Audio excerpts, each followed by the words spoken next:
Agradecerles por su asistencia. Estas conferencias son especialmente para ustedes, ojalá sean de gran interés. Vamos a continuar entonces con la primera conferencia. Recibimos a la IG Brenda Rubí Bautista Pérez con el tema plagas y enfermedades en el cultivo de maíz. ¡Bravo! Buenas tardes. Primero que nada, una disculpa, iba a acudir otro compañero a dar la plática, pero por temas de agenda su servidora va a dar la conferencia. ¿Sale? Se les agradece mucho la presencia. Yo sé que pues, día a día tienen bastantes ocupaciones en el campo, en sus casas. Hoy vamos a tratar de ser breves. Son temas que se han visto anteriormente en otras conferencias, entonces vamos a enfocarnos un poquito más a las partes que ustedes quieran aprender. Cualquier duda pueden levantar su mano. Vamos a tratar de hacerlo lo más dinámico posible. Tenemos poco tiempo, entonces empezamos. Me presento, soy Brenda, vengo de la empresa de Bayer y Semillas de Cal. Vamos a tocar un poquito los temas de algunas plagas y enfermedades del maíz. A ver aquí, ¿quiénes de ustedes me quieren dar algún ejemplo de dos plagas y alguna enfermedad en maíz? Dígame. Gusano cogollero, gusano lechero, razón de plagas, enfermedades, las manchas de asfalto. Perfectísimo. Buen tizón foliar. Tizón temprano es más para hortalizas. A ver, aquí le doy una gorrita. Fácil. ¡Bravo! Bien, bien. Bueno, pues ya vi que ya se despertaron, ya van a poner atención. Otra. Ahora sí empezamos. ¿Sale? Pues el primer punto.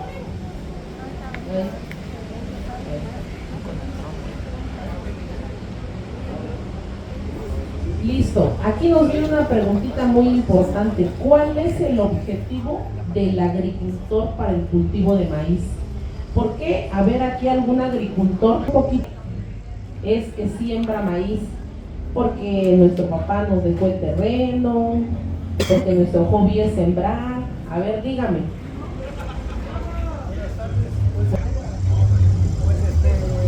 Porque es una semilla que nos da el alimento todos los días y que lo hemos traído de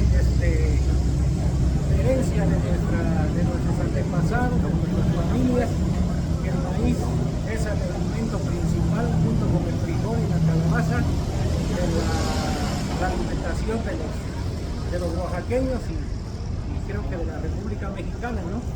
Y siempre hemos sido celosos en estar cuidando siempre la semilla para que nunca se pierda y ojalá se siga conservando con esos foros que hacen ustedes, que se siga conservando el maíz nativo, el que no necesita de otros químicos para crecer, porque yo creo que eso es lo que debemos tener presente para que no se pierda, porque como se habla mucho de los maíces mejorados, transgénicos y eso, es que esos nada más sirven para una sola vez, y si vamos a dejar de que se monopolice eso, al rato ya no vamos a tener de comer, porque vamos a tener que ir a comprar el maíz o la semilla para sembrar.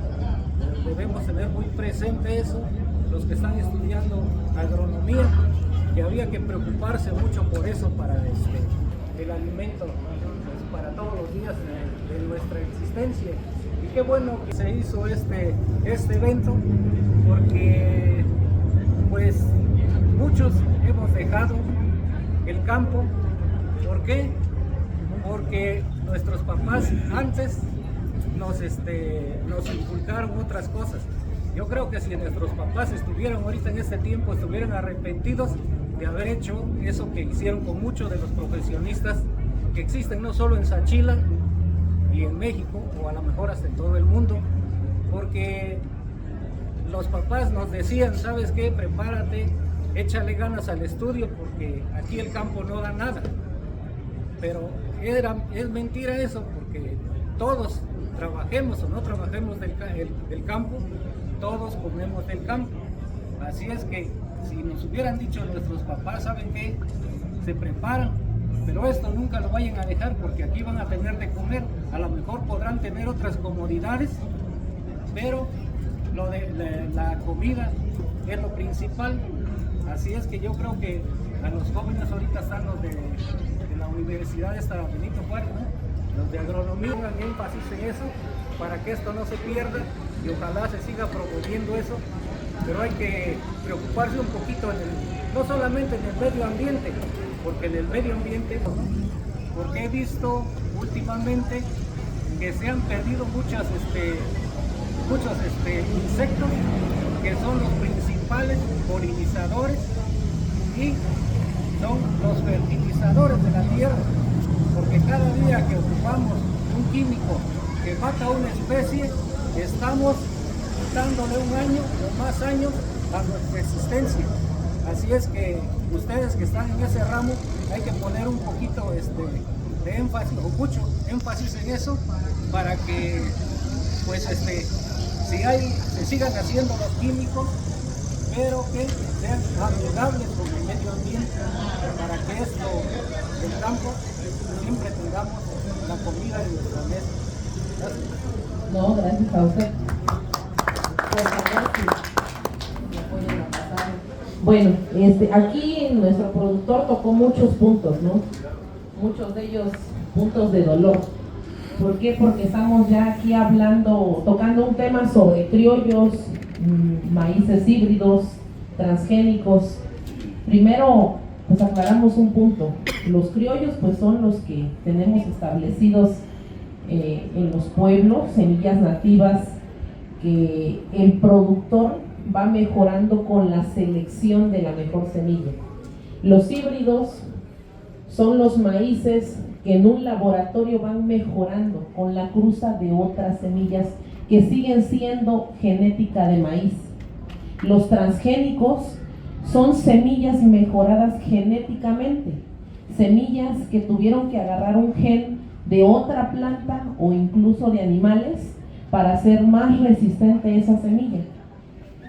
Esas semillas nosotros en México todavía no las comercializamos, no está permitido. Entonces las semillas que se comercializan son los híbridos, ¿sale? Ahora, yo siempre lo que les comento a los productores es saber seleccionar lo que nosotros vamos a cultivar.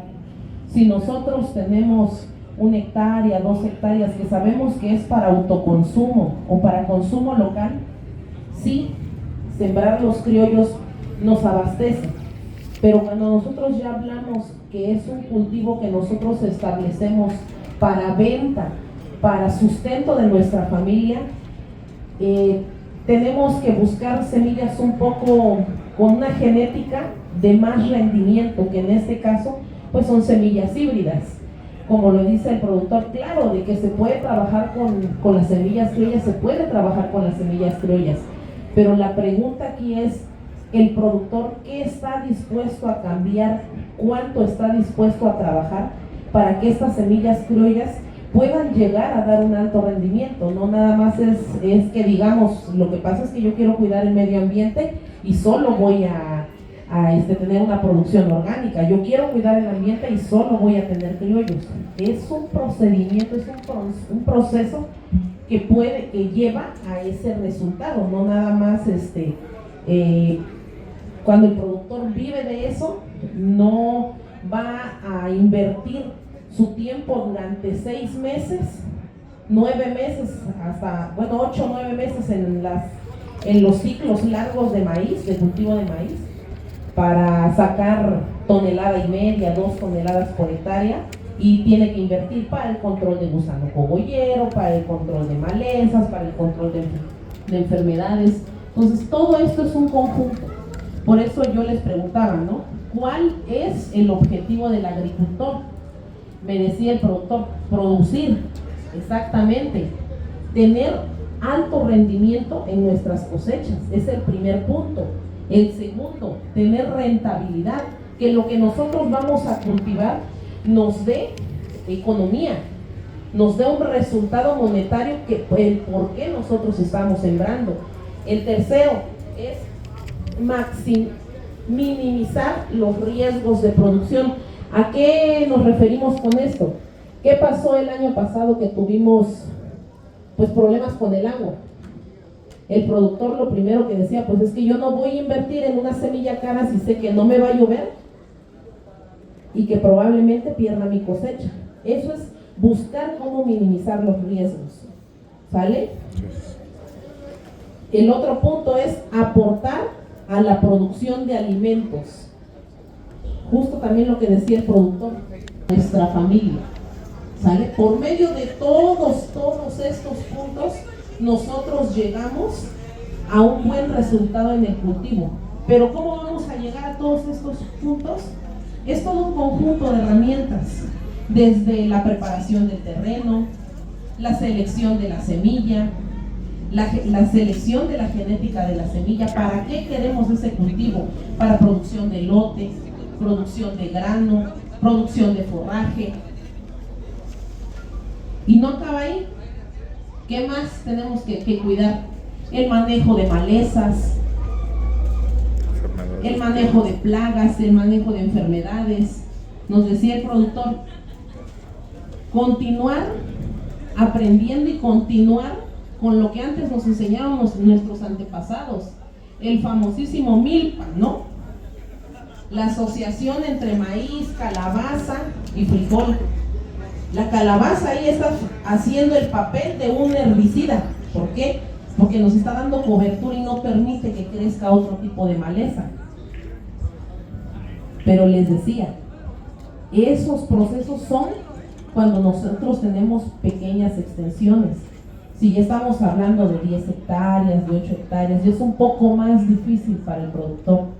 Entonces ahí es donde ya le echamos mano a la tecnología, donde ya buscamos un herbicida, un sellador. ¿Para qué? Para evitar que nosotros tengamos pérdidas en nuestro cultivo por la maleza. El día de hoy vamos a tocar 3 puntos, 2 plagas y una enfermedad, que es como lo más común que encontramos en maíz, que sí o sí ya está establecido. La plaga principal que llegó desde hace muchísimos años y se quedó, y que si no lo controlamos no tenemos rentabilidad en nuestro cultivo, es el gusano cogollero. Aquí a ver quién... Maíz criollito. Y no hubo este año, ¿no? O sea, tampoco se nos dio poco, pero no tuvimos ese... Ah, pues perfectísimo, hay que cuidar la semilla entonces. No. ¿Por allá? Sí, o sea, como lleva 8 días ya empieza a caerle, sale la palomilla, sale la mariposa. Eso la 15 días,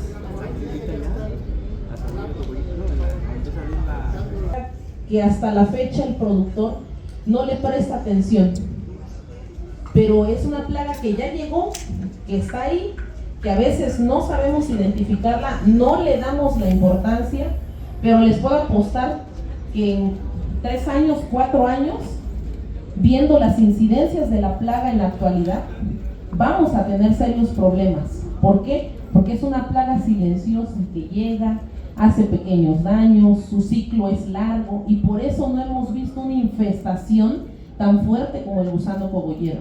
Pero ahorita los daños que provoca en el cultivo de maíz, que les voy a platicar, que ustedes van a poder apreciar en las fotos, se van a dar cuenta que si no empezamos a tener un manejo sobre esa plaga, en no más de 5 años va a ser peor que el gusano cogollero, que se llama el picudo pequeño de maíz. ¿Sale? Es la segunda plaga de la que vamos a hablar. Y por último vamos a hablar de los problemas de tizón foliar, ¿sale? Que es una enfermedad que es por un hongo. Le roba todos los nutrientes, o porque la enfermedad defolia toda la hoja. A ver, otra pregunta. ¿Ustedes saben quién va a ser el valiente?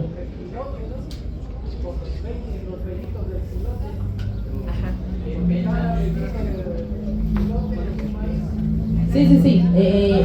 Eso es de cómo se poliniza cada grano de maíz, es un óvulo.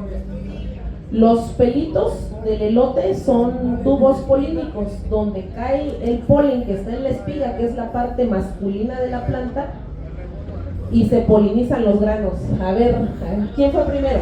La señora, dígame. Se empieza a formar la mazorca. Un poquito antes.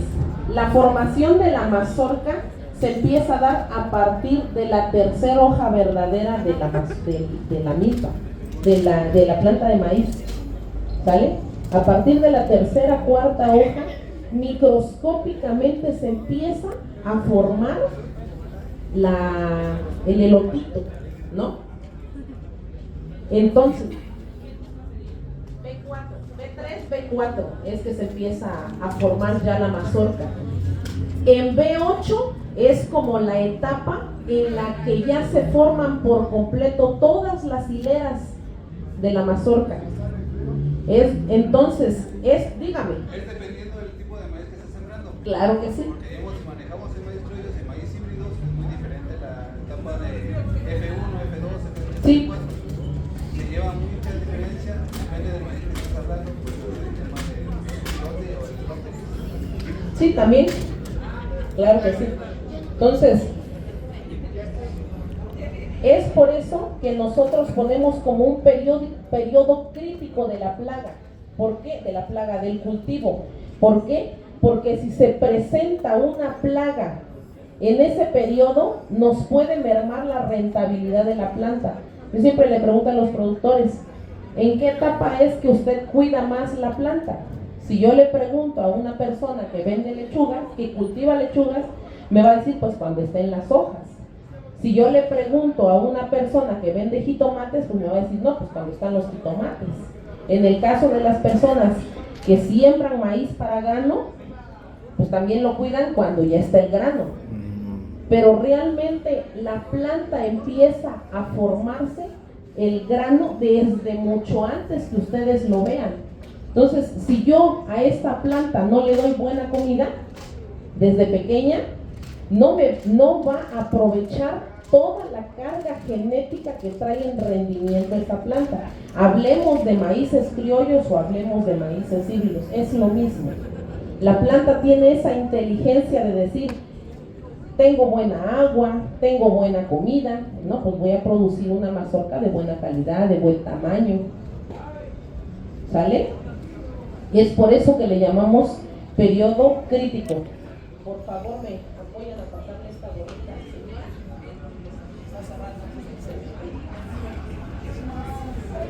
Bueno, pues ya vamos a entrar en materia porque yo creo que ya está el tiempo, ¿verdad? Oh, discúlpeme. Bueno, vamos a hablar un poquito más de gusano cogollero, un poquito más rápido. Aquí yo les traigo una tablita bien sencilla. Nos dice cuánto perderías si no controlas gusano cogollero. Es bien simple la tabla, bueno, ahí no se ve completa, se las explico. Suponiendo que nosotros tenemos un terreno de 90,000 semillas por hectárea y tenemos una pérdida por no controlar gusano cogollero a tiempo del 14%. Ese 14% contando el número de plantas, significan 12,000 plantas. Si cada una de esas plantas nos da una mazorca que pesa más o menos 160 gramos de maíz, estamos hablando que estamos perdiendo 2,000 kilogramos de maíz. Si nosotros decimos que la tonelada está en 6,000 pesos, quiere decir que estamos perdiendo 12,000 pesos por no controlar gusano cogollero. Y estamos hablando de un mínimo de porcentaje de pérdida, que sería un 14%. ¿Cómo lo podemos ver? Si yo siembro 100 plantas y no controlo gusano cogollero, ¿ustedes creen que se me mueran más de 14 plantas de esas 100? Se mueren muchas más. Entonces, realmente, ¿cuánto dinero estamos perdiendo por no controlar gusano cogollero?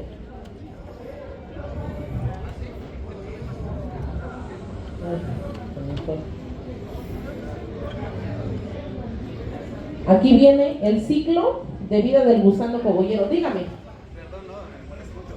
Pero bueno, también hay que considerar el tema de las lluvias, ¿no? Porque a fin de cuentas, realmente no se manejaban los controles químicos en el gusano cogollero porque era el agua, ¿no? Principalmente. Viendo mucha agua, el gusano cogollero no se forma ni se crece ni se mantiene durante el ciclo de la milpa. Una, depende de la variedad de maíz que estamos manejando. Este es el tema del maíz híbrido, lo que tiene una tardanza más. Entonces el tema sería, sí, siempre tenemos el tema de las lluvias, ¿no? El tema de manejar químicos, biológicos, para evitar el tema del gusano cogollero. A fin de cuentas, el gusano cogollero se tiene que usar un lutero, ¿no? Lo podemos manejar así. Entonces el tema, ¿no? También hay de ver el tema que primero Dios, si los hijos vengan un poquito más de lluvia, no van a tener el mismo problema que tenemos ahorita en el tema del gusano cogollero.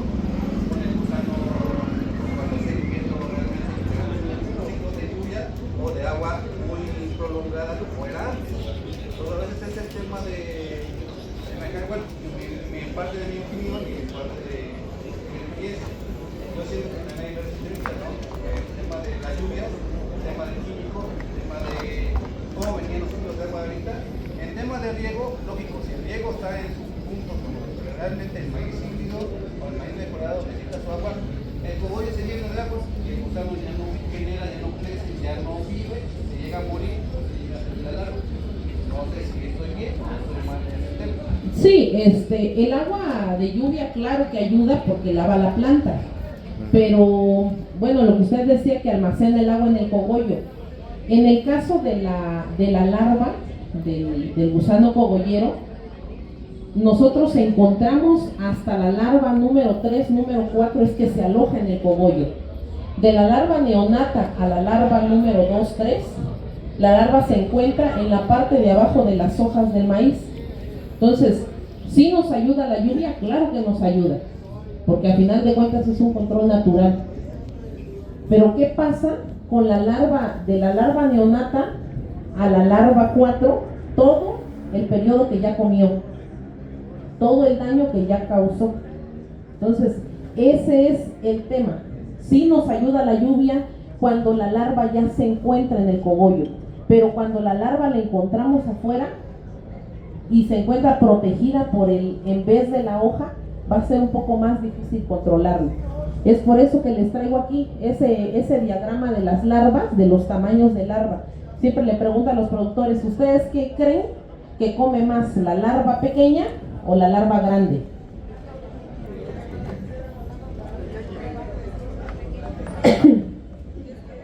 Bueno,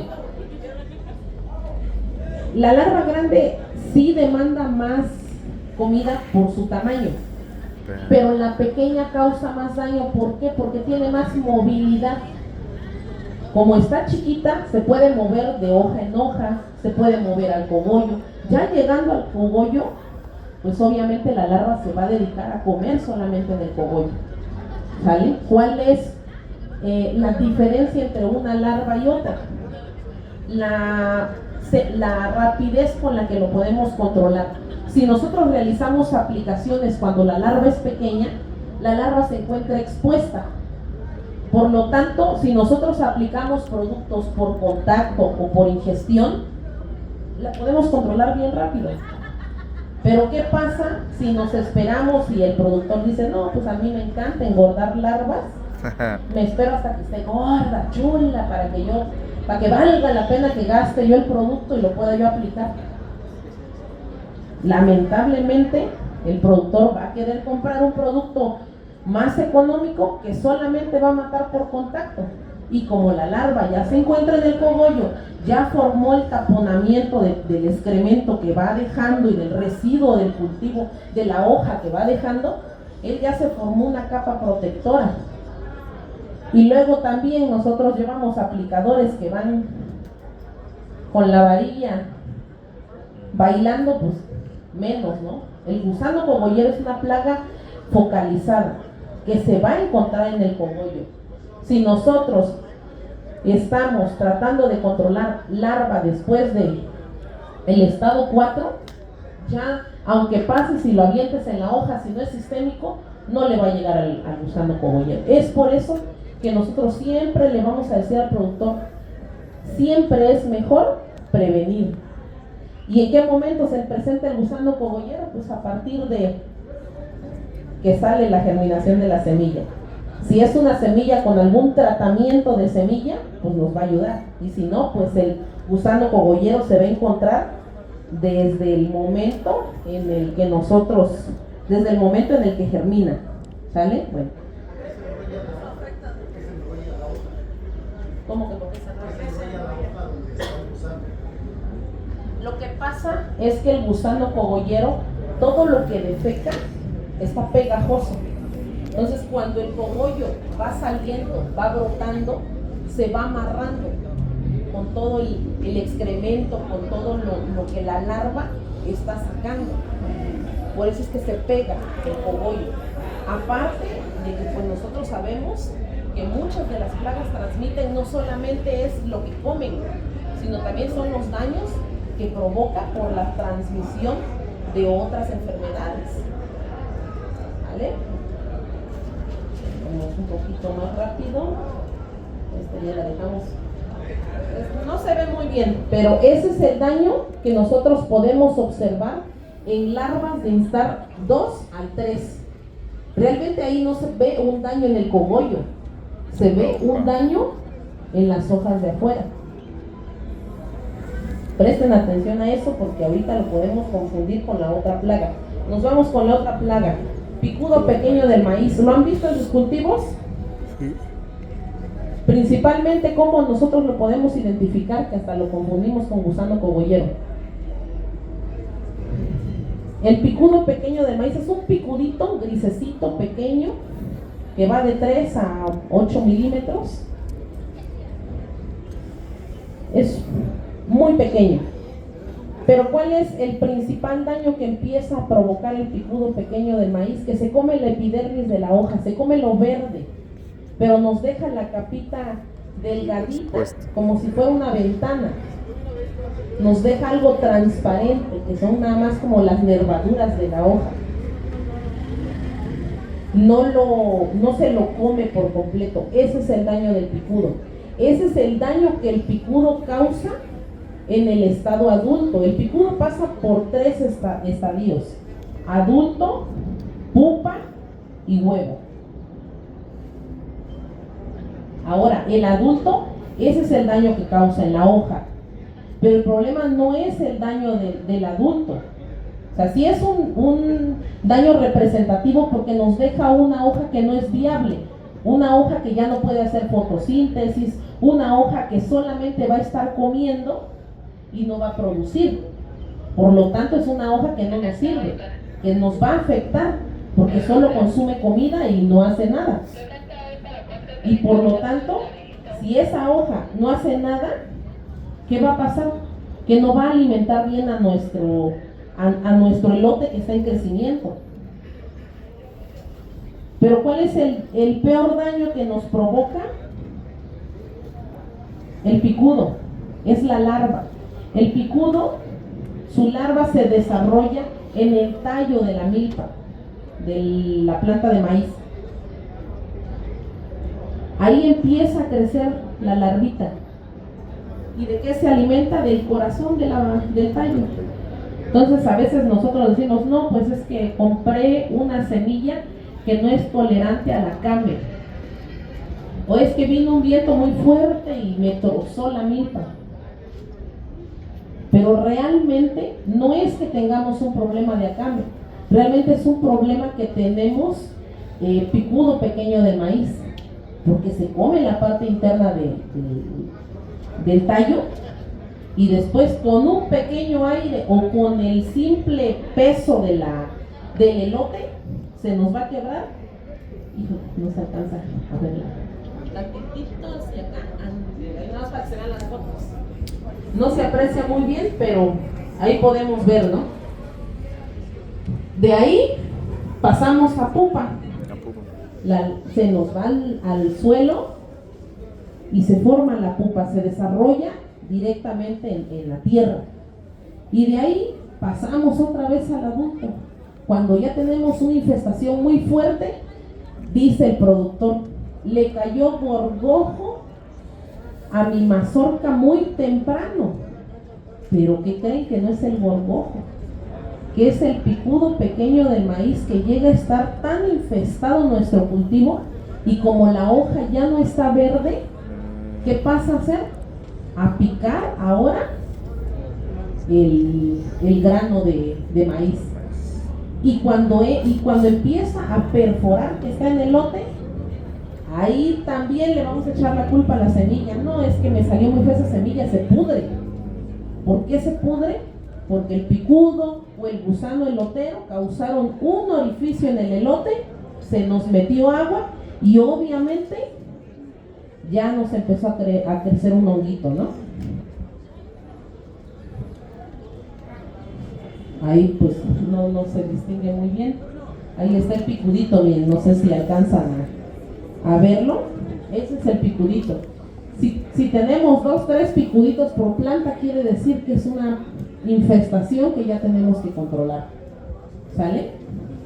Como no puedo hablar de productos, cualquier duda ahí voy a estar en el stand. Me voy más rápido porque ya nos tardamos mucho.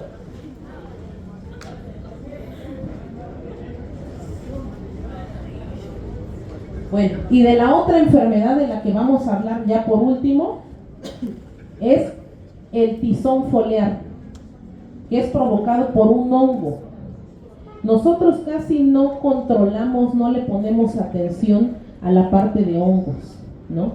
Lo que son las rollas, lo que es tizón foliar, el carbón de la espiga, que se forma por la mielecilla del pulgón. Entonces, todos esos puntos nosotros tenemos que cuidarlo. ¿Por qué? Porque es lo mismo que yo les decía. A ver, señorita, si yo le corto su brazo, ¿usted va a poder agarrar su celular de igual forma? Efectivamente, es lo mismo que pasa con las plantas.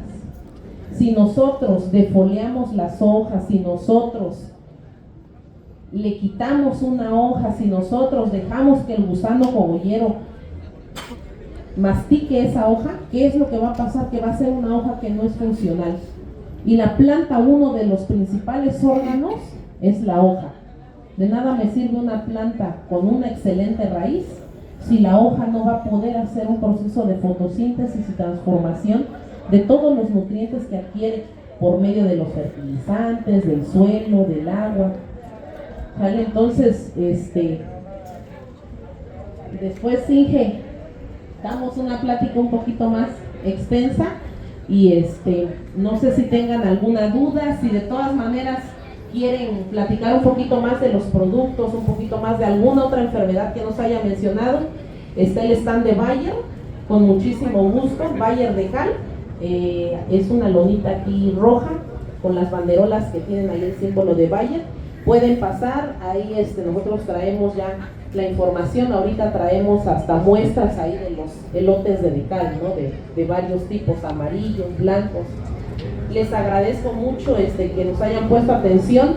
A ver, ahí de rapidito, alce la mano, ¿cuáles fueron los 3 de los que hablamos?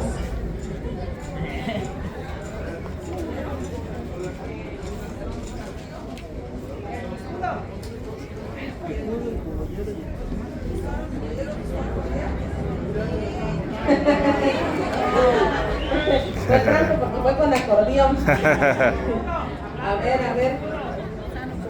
A ver, platíqueme usted qué fue lo que aprendió el día de hoy, nuevo, que no sabía. Tener mucho cuidado y aplicar a lo mejor pesticidas para erradicar esas larvas que llegan a nuestro cultivo o que se crían allí mismo porque el monte está. Claro. Entonces tenemos que aplicar. Mire, no hay que satanizar ni ver de una forma tan fea el uso de agroquímicos. Lo importante aquí es saber lo que estamos aplicando, aplicarlo en las etapas en las que el producto es permitido. Siempre respetar los límites de seguridad, donde nosotros vamos a vender un producto que no esté contaminado.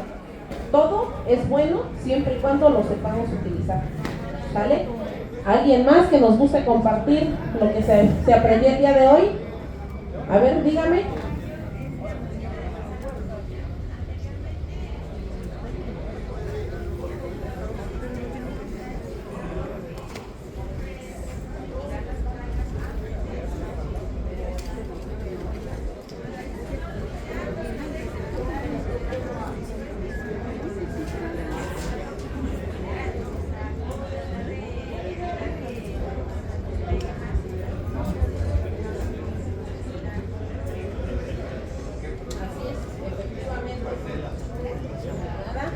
en qué estadio de la larva del gusano cogollero debemos controlar. Dígame.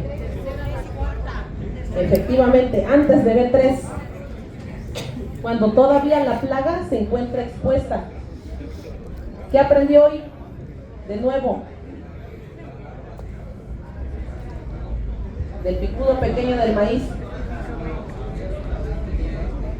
Así es, esa larva sí está endemoniada para que vean. Porque si no le ponemos atención, se echa todo el cultivo con un simple aire. Inge, muchísimas gracias y discúlpenme que siempre tomo minutos de más. Bravo. Bueno, pues le agradecemos la participación de la Inge Brenda. Ahorita, de manera simbólica, le vamos a entregar constancias del compañero que iba a dar la ponencia, pero después le vamos a hacer llegar su reconocimiento. ¿Vale? Entonces se entrega aquí la constancia de parte del comisariado de Equidad. La recibe la Inge Brenda. Un aplauso, por favor. De igual forma entrega la dirección de agronomía. Sí, claro. Estas pláticas están muy interesantes y están especialmente dirigidas hacia ustedes, ¿no? Ahorita pues tenemos muchas ponencias, entonces el tiempo no nos da. Si alguien está interesado, acérquese ya sea con la parte del comisariado de Equidad, ahí con el Enrique Francisco, con la dirección de agronomía, y planeamos unas ponencias, pues ahora sí que tratando los temas principales o sus problemáticas, ¿no? Pero ya destinando un tiempo mayor para que ustedes ahí se aclaren dudas, den ustedes sus opiniones también, y aprendan un poquito más, ¿no? Les digo, aquí apenas es un poquito de lo que les podemos compartir, entonces con mucho gusto existe la opción de darles alguna práctica posteriormente, ¿no? Pues muchas gracias a la Inge Brenda, continuamos ahorita, le damos la oportunidad al